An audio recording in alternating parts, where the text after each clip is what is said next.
Matapos ang 2 buwan, muli nang bumagal ang pagtaas ng presyo ng mga produkto at serbisyo sa bansa o ang inflation. Ayon sa Philippine Statistics Authority, malaking dahilan niyan ay ang pagbaba ng presyo sa mga pagkain. Ang sentro ng balita mula kay Clazel Pardilla, live. Angelique, bumagal ang antas ng inflation rate ng Pilipinas nitong Oktubre kumpara noong Setyembre. Mula 6.1% na bilis ang pagsipa ng presyo ng mga produkto at serbisyo sa ating bansa noong Setyembre, bumaba sa 4.9% ang inflation rate ngayong Oktubre. Paliwanag ng Philippine Statistics Authority o PSA, bumagal kasi ang pagtaas ng presyo ng pagkain gaya ng bigas na nabawasan ng 2 piso ang average price, gulay at karne.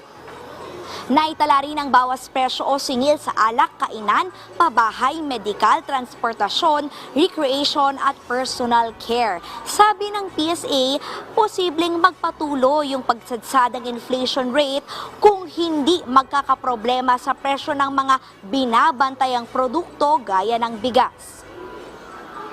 The inflation rate, as we are seeing it from the data, is that the direction is it's going down. 8 of the 13 commodity groups ay talagang pababa na.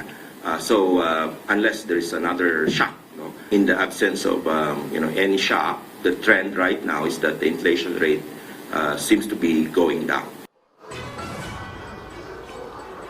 Ayon sa National Economic and Development Authority, bumaba ang presyo ng bigas nitong Oktubre dahil sa peak ng anihan at pagdating ng imported rice na sinabayan ng harvest season ng gulay. Pero hindi isinasantabi ng NEDA ang masamang epekto ng El Nino na posibleng makaapekto sa produksyon ng pagkain. Ngayon nga ay nagbabala ang Samahang Industriya ng Agrikultura na posibleng tumaas ang presyo ng bigas. Umaabot na kasi sa 28 hanggang 30 pesos ang farm gate price ng palay sa Pangasinan, Isabela at Nueva Ecija dahil umano sa pagtama ng stem borer sa ilang palayan na sumisipsip sa suwi ng palay. Pero walang laman yung palay kasi nasipsip yung laman ng palay. Yung standing crop kasi maganda eh. Pero yung harvest, nakita natin, tinamaan ng sakit yung palay. So yung expected na harvest na kunyari 120 kaban, ang harvest lang nila nasa 65 to 70 kaban. Angelique, dito nga sa Dagonoy Public Market sa Maynila, ramdam na rin yung pagtaas ng presyo ng bigas hanggang 5 piso sa per kilo ng well-milled rice na naglalaro sa 45 hanggang 55 pesos kada kilo. Narito yung pahayag ng ilang nagtitinda at mamimili. 2 weeks na ata nagmura. Bumaba yung bigas. Napakasaya namin dahil meron 45, ngunit ngayon bihira ka lang makakita. Malungkot dahil tumaas na naman. Itong month na to dapat mababa na kasi harvest time ng natin ngayon.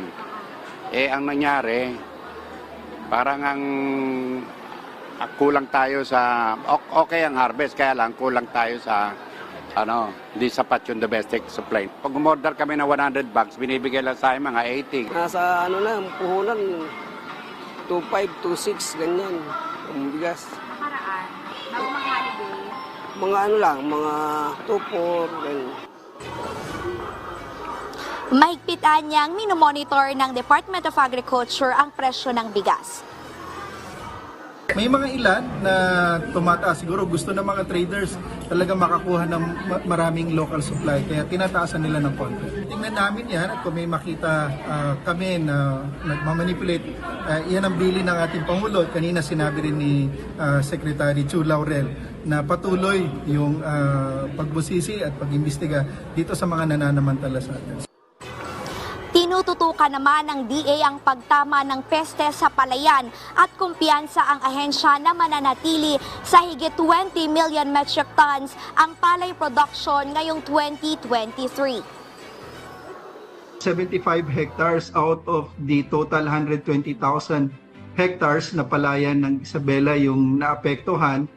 And of the 75 hectares na may reported na infestation ng stem borer, only about 5 to 10% yung naapektuhan. So napakaliit nito at hindi ito makakaapekto sa overall production natin sa buong probinsya ng Isabela at sa buong Region 2. Ganun din naman ay umaaksyon na yung ating Regional Crop Protection Center sa probinsya at sa region para masigurado na hindi palalala itong stem borer. Samantala dahil sa epekto ng El Nino, siniguro ng NEDA na gumagawa na ng hakbang ang pamahalaan para matiyak na matutulungan yung mga pinakamahihirap na Pilipino.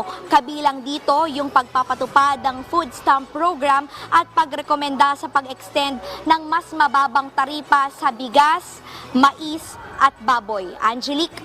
Okay, so Clazel, bukod sa bigas, di kaya dahil sa pag-akyat ng demand dito no, sa nalalapit na Pasko, aakyat din ang presyo ng mga agri-products?